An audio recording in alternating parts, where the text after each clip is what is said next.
The use of a certificate authority is what builds the trust inside of our browser when it begins encrypting data to a third-party website.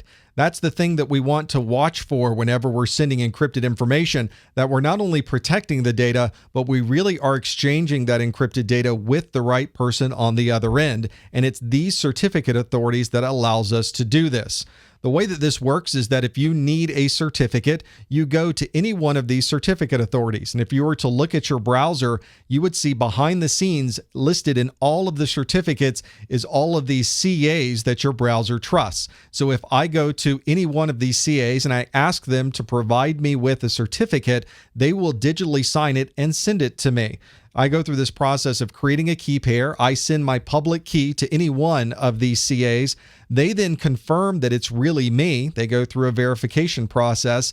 Then they digitally sign it and send it back to me. That means that anybody who then hits my web server can see that it has been digitally signed by a certificate authority that is already trusted inside of the browser.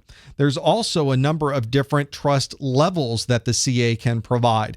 You'll notice when you go to some websites that your browser bar will turn green, and other websites it turns green and gives you additional verification options. So the CAs can give you, of course, different types of certificates back that provide more and more and more security. And they usually will step through a number of different checks to make sure that the person who's receiving the certificate really is the person on the name of the certificate.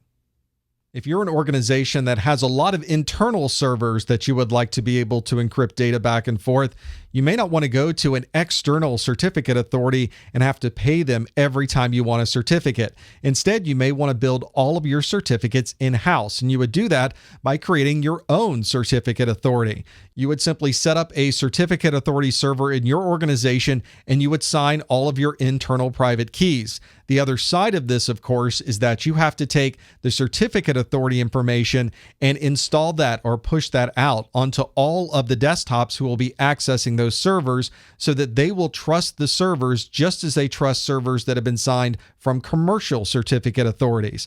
Generally, you're configuring and setting this all up with things like Microsoft certificate servers or OpenCA. There are a lot of different ways to build your own certificate authorities in-house, and if you have a lot of servers and you need to provide that level of encryption with those certificates, then you can save a lot of money doing this in-house rather than going outside to a commercial certificate authority.